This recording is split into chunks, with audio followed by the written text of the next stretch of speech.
प्रभु जी प्रणाम। हाँ जी, प्रणाम प्रणाम। प्रभु जी, ज्ञान का कहते हैं तब तक पूर्ण नहीं होता जब तक वो व्यवहार में नहीं आता, क्योंकि ज्ञान का भी अहंकार हो जाता है हमें। हाँ, ज्ञान का अहंकार होता है। तो क्या सवाल कह रहे हो आप? ज्ञान पूर्ण तभी होता है ना जब वो व्यवहार में अच्छे तरीके से आ जाए। व्यवहार में तो हम ज्ञान तो हम समझ लेते हैं सारा प्रदर्शनों से, पर व्यवहार में भी वैसा हो जाए। व्यवहार में आना जरूरी है। जी जी, वो एक। तो वो हो जाए तो वो भीतर से फूटेगा। फिर बाहर से जब हथौड़े पड़ेंगे शब्दों के, तो भीतर जो है ना, जो पड़ा है वो जागृत हो जाएगा। और भीतर से जो आएगा ना, वही असली ज्ञान है। बाहर से जो दिया जाता है ना, वो तो सिर्फ चोट है। वो ज्ञान की चोट है। जो सत्पुरुष आपको शब्दों के द्वारा ज्ञान की चोट दे रहा है, वो चोट धीरे धीरे धीरे धीरे करके अंदर तक जाती है। और अंदर जो भरा पड़ा है ना अमृत का, उस तक पहुंच जाती है। फिर उसमें से जो है वो अमृत प्रकट हो जाता है, जो असली ज्ञान है, जो भीतर का ज्ञान है, जो आपका है ना। तो ये होगा, धीरे धीरे होगा। तो श्रद्धावान लभते ज्ञानम। जितनी श्रद्धा रखोगे उतना ज्ञान प्राप्त होता जाएगा, और भीतर से वो प्रकट भी होता जाएगा, और वो आचरण में भी आने लगेगा, ऐसा है ना। तो सिर्फ बुद्धि वाला जो ज्ञान है ना, आचरण नहीं बनता। भीतर से आता है ना, वही ज्ञान आचरण बनता है। समझ तो हम सब कुछ लेते हैं, लेकिन जब समय आता है ना, सब गड़बड़ हो जाती है। तो इसीलिए तो है ना, वो समय सबको दिया जाता है, मौका सबको दिया जाता है कि ये देख ले अभी तेरा ज्ञान कहाँ पहुंचा है। ये मैंने सिचुएशन खड़ा किया अभी, ये टेस्ट पेपर दिया अभी, तू चेक कर ज्ञान कहाँ तक पहुंचाया है ना। तो बड़ी अद्भुत बात कही कि जो आचरण में है ना, वही ज्ञान सच्चा है। बाकी सारा नॉलेज है और कुछ नहीं। जी, दुख में कहते हैं कि प्रभु याद रहता है, पर जब शरीर पे दुख पड़ता है तब तो नहीं याद रहता। दुख में प्रभु याद रहते हैं, ऐसा पूछना चाह रहे हो? नहीं, मैं कह रही हूँ कि शरीर पे जब दुख पड़ता है तब तो याद नहीं रहती। मेरी अपनी बात कर रही हूँ। तब हाँ हाँ अध्यात्म भूल जाता है। पर हाँ हाँ। कुंती ने तो कहा श्री कृष्ण से कि मुझे दुख देना, तो ये देखो बात कैसा है, समझ। यहाँ पर थोड़ा और होश बढ़ाने की जरूरत है कि दुख तो पड़ रहा है, तो हम दुख का चिंतन करते हैं कि अरे मेरे यहाँ पर दुख है, मेरे शरीर में यहाँ पर दुख है। किसी को मानसिक दुख है तो उसका चिंतन मनन करता है। लेकिन वहां से बलपूर्वक अपनी वृत्तियों को हटाकर समझदारी पूर्वक, होश पूर्वक परमात्मा में लगाना है। कि ठीक है, दुख है तो है, बार बार उसको क्या चाटना। किसी ने कुछ गाली दे दी, ठीक है, बात खत्म हो गई, उसी टाइम खत्म हो गई। फिर 5 साल तक उसको सहलाते सहलाते उसको, जैसे वो जुगाली करते हैं ना गाय, बार बार उसको रोज रोज याद करते हो उसने मुझे गाली दी और मुझे ऐसा फील हुआ था। उसको रोज याद रखते हो, रोज याद रखते हो, वो जख्म कभी भरता नहीं। जिसको बार बार याद करते हो ना, वो जख्म भरता नहीं है। आपके शरीर में कहीं भी जख्म है तो उसको रोज 2-3 बार उसको नाखून से उखाड़ते रहो, तो भरेगा नहीं वो, सालों तक नहीं भरेगा। जबकि उसका नेचर है 7 दिन में भर जाना। उसको आपने सालों तक जिंदा रखा। यानी कोई भी दुख, उसका एक नेचर होता है कि वो चला जाता है, अपने आप चला जाता है। अगर उसको याद नहीं करोगे ना तो चला जाता है। लेकिन बार बार याद कर करके हम उसको जिंदा रखते हैं। और शरीर पे भी अगर कुछ लग गया या चोट आ गई या शरीर में और कुछ बीमारी आई, परेशानी आई, तो उसको बार बार हम चिंतन मनन करते हैं कि अरे अब क्या होगा मेरा, अब ये दुख आया है, इसमें से कुछ और तो नहीं बढ़ जाएगा, ये होगा वे होगा। ये सारा कुछ जो चिंतन मनन चल रहा है ना, इसी को ही परमात्मा में लगा देना है। परमात्मा के भजन भक्ति संगीत सुनना है, दुख अपने आप चला जाएगा। जिसकी ओर ध्यान दोगे ना, वो बढ़ता जाएगा जीवन में। दुख की ओर अगर ध्यान है तो वो बढ़ेगा, शारीरिक दुख की ओर ध्यान है तो वो बढ़ेगा। तो ये सहज रूप से ध्यान वहां जाता ही है। उसको बलपूर्वक हटाकर परमात्मा में लगा देना, इतना हमें करना है बस। फिर वो ध्यान एक बार परमात्मा में लग गया ना, तो दुख अपने आप हील होने लगेगा। जो भी बीमारियां हैं वो हील होने लगेगी। उसके ऊपर ज्यादा चिंतन मनन नहीं करना है। तो है, ठीक है। अच्छा, मुझे बुखार आया, मुझे क्या करना है कि एक गोली ले लेनी है, या तो डॉक्टर के पास जाकर गोली ले ली, ठीक है। इतना ही करना है मुझे। गोली खा ली उसके बाद में, लेकिन फिर क्या, मैं सुबह से रात तक, अरे बुखार आया है, 4 लोगों को बोलूंगा बुखार आया है। अब क्या होगा मेरा, कहीं वो लेप्टोस्पायरोसिस वाला बुखार तो नहीं होगा, कहीं वो डेंगू मलेरिया वाला तो नहीं होगा, हो सकता है टाइफाइड वाला होगा, लेकिन डॉक्टर ने बराबर चेक किया होगा या नहीं, दवा बराबर दिया होगा या नहीं। ये सारी चिंताएं जो है ना, फालतू की चिंता है। बुखार आया है, गोली ले ली, वो अपने आप काम कर देगा, खत्म हो जाएगा। उतना वक्त हम कोई भजन सुने, गाना सुने, सत्संग सुने, प्रवचन सुने, उसमें लगा दो, बुखार अपने आप चला जाएगा। कोई उसमें व्यथित नहीं होना है। वैसे ही शरीर की जितनी बीमारियां हैं, अगर ठीक होती है तो उसका इलाज है, तो ठीक होने दो। और जिसका इलाज नहीं है, ठीक नहीं होगी, तो कोई बात नहीं, छोड़ दो वैसे ही। लेकिन उसके ऊपर आप बैठकर नाखून से खुरदते रहोगे तो कोई मतलब नहीं है। तो फोकस वहां पर नहीं लगाना है, फोकस सार्थक पे लगा दो, व्यर्थ पर मत लगाओ, है ना। तो ध्यान चाहिए जहां पर सार्थक है, जहां पर परब्रह्म परमात्मा है। तो उतने समझदार हमें होना है कि ये जो शरीर है, आज नहीं तो कल गया ही समझो। इसमें और मोह रख के क्या करोगे, इसमें और तादात्म्य जोड़कर, मतलब इसमें ये सारा कुछ मैं ही दुखी होऊंगा। तो दुख में दुख को याद नहीं करना, दुख में परमात्मा को ही याद करना। तो वो सहज रूप से होना चाहिए, है ना। सुख में तो वैसे भी कुछ भी याद नहीं रहता, ना शरीर का और ना परमात्मा का। तो ये सुख नहीं है, ये तो बेहोशी की अवस्था है। तो थोड़ा होश में आओ, और चिंतन मनन करेंगे ना, तो सारा कुछ रास्ता सरल हो जाएगा। और जितना हो सके उतना समय परमात्मा में व्यतीत करना है। और बलपूर्वक, अगर ध्यान वहां से भटक के वहां जाता है दुख की ओर, तो वहां से खींच के परमात्मा में लगाना है। थोड़ी प्रैक्टिस की आवश्यकता है, फिर वो अपने आप परमात्मा में लगने लगेगा। फिर चाहे सुख हो या दुख हो, चाहे परिस्थिति कैसी भी हो। और आपने अभी बोला ना कि सुख में बेहोश होते हैं हम। मैं यही कह रही थी कि सुख में भगवान याद नहीं आते। अब ये समझ में आया इस पॉइंट से कि परमात्मा भी कभी याद नहीं आता, बेहोशी होती है। और हम लोग सोचते थे कि सुख में भगवान याद नहीं आता, दुख में कैसे आए।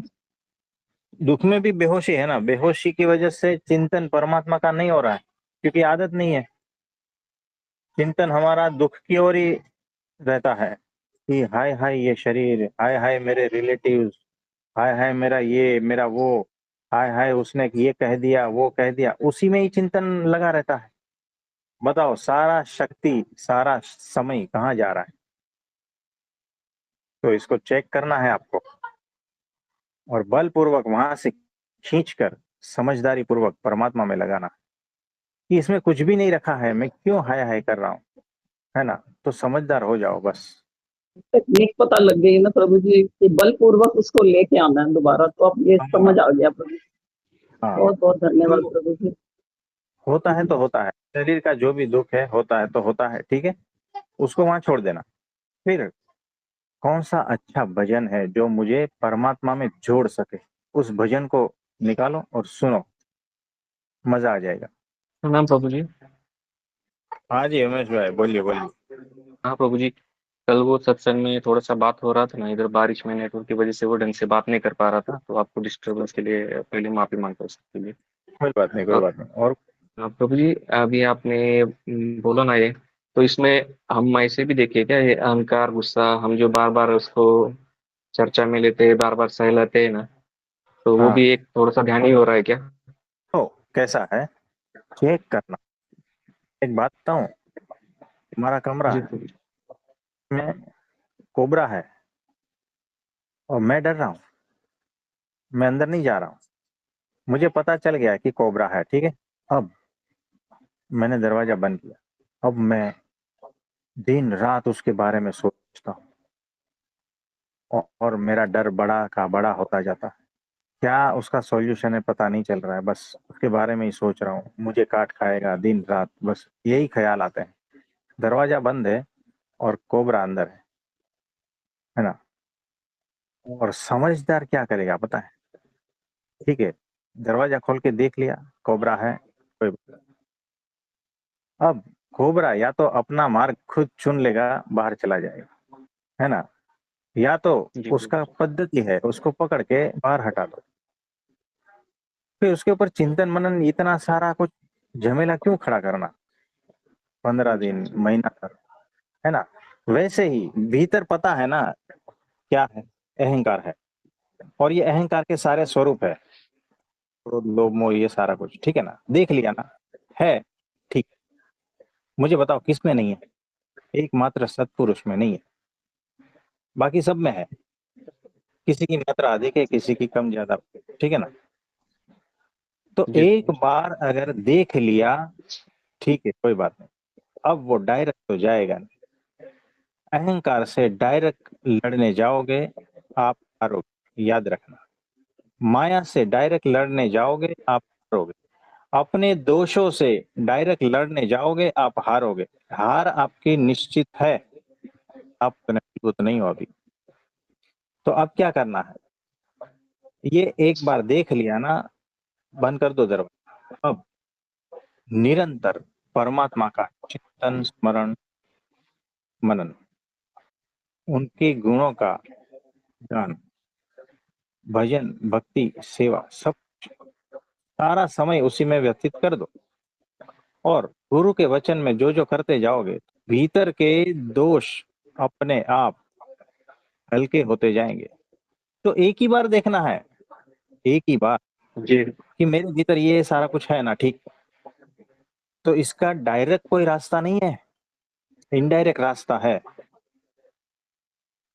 तो जी परमात्मा प्रभु का जी। चिंतन मनन और गुरु वचन का पालन, उनकी आज्ञा का पालन, उसी से ही आपके ये सारे दोष अहंकार टलते जाएंगे, टलते जाएंगे।